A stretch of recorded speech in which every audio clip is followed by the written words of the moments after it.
everyone safe? The financial district is under attack. We isolated the area, but some people are trapped. Let's go. I'm Jeff Naka, I'm a producer with Warner Brothers Interactive, and I'll be here talking today about Justice League Heroes. Justice League Heroes is the first time on your current gen consoles that you'll be able to play as Superman and Batman and Wonder Woman all together in the same game. It's going to be on Xbox, PS2, PSP.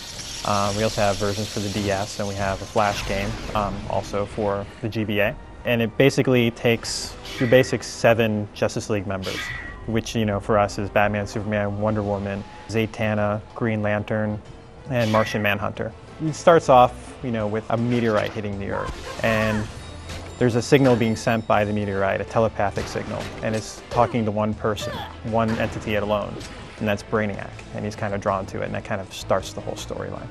One of the things we wanted to focus on with Justice League Heroes is the way that the characters, we want each of the characters to feel very, very unique, and we spent a lot of time kind of you know, trying to represent their powers accurately. Like when you start the game, we didn't want you to start the game and, you know, have to learn how to do all the things that these heroes do. We wanted you to be heroes right off the bat. So Superman has all the signature moves in there, you know, all signature powers such as, you know, heat vision and frost breath, and he can fly automatically. You don't have to worry about, you know, meters or anything like that. He can fly as long as you want. You have 2, you know, planes of battle. For each of the characters, we really wanted to hone in on what made them unique. You know, for the Flash, you have all his power, you know, moves. You have the ability to fly through areas very quickly, you know, evade enemies very quickly. Batman, you have, you know, the Batarang, his grapple, everything you expect those characters to have.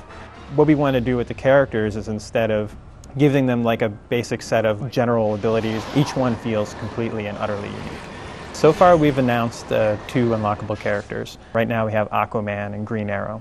Green Arrow has, his arrows are his power, so he has a wide array of abilities with his arrows, everything from explosive arrows, electric arrows, to barrages of arrows. Aquaman, well, there's many incarnations of Aquaman, you know, dating back to like Super Friends to, you know, the Entourage version. Our Aquaman being the Water Hand Aquaman. So he's actually able to throw out whirlwinds of water. He's able to create a sword of Atlantis with his hand, and other things like that. So he has more water manipulation ability, so he's very effective on land.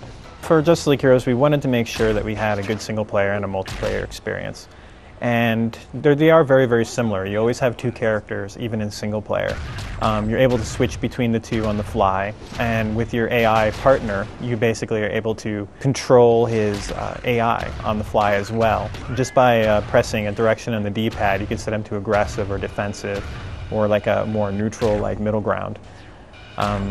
Now when you're in multiplayer, obviously the entire game can be played co-op from beginning to end. So the entire game is balanced and worked out so that 2 people can sit down and play together. I even further expand that experience. Recently we implemented experience split, where you can determine exactly how you want experience split for the enemies you defeat. At default, it's like 70-30, so, you know, whoever defeats the enemy gets 70% experience, other 30. But, you know, if you have a player who's not as good, or, you know, he's bringing in a new, you know, character that he hasn't tried out, just unlocked him, and wants to level him up quickly, you can change that split up a little bit and allow them to get a little bit more experience as you go through the game. As you defeat enemies in the game, you know, you build experience, and your character will level up. And when you level up, you get points that you can then distribute to either purchase new abilities or to enhance the ones you already have. Each time you get a new ability or power, you're able to then modify that power through another pickup that we have, which we call boosts.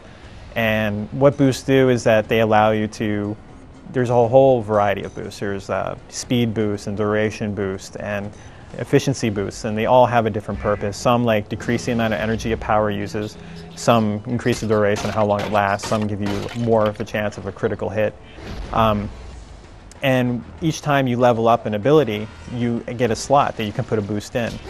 In addition, these boosts that you collect, you can then craft together to make even more powerful boosts that you can't normally find in the game just laying around. So it's basically our inventory system. We didn't want to rely on the character having potions or armor or anything like that that would be kind of outside the context of what a superhero is. So we wanted to focus on, you know, still creating that customized play experience, but at the same time, keeping it within the genre. Justice League Heroes is coming out on the PS2, Xbox, PSP, the DS, and the GBA in October.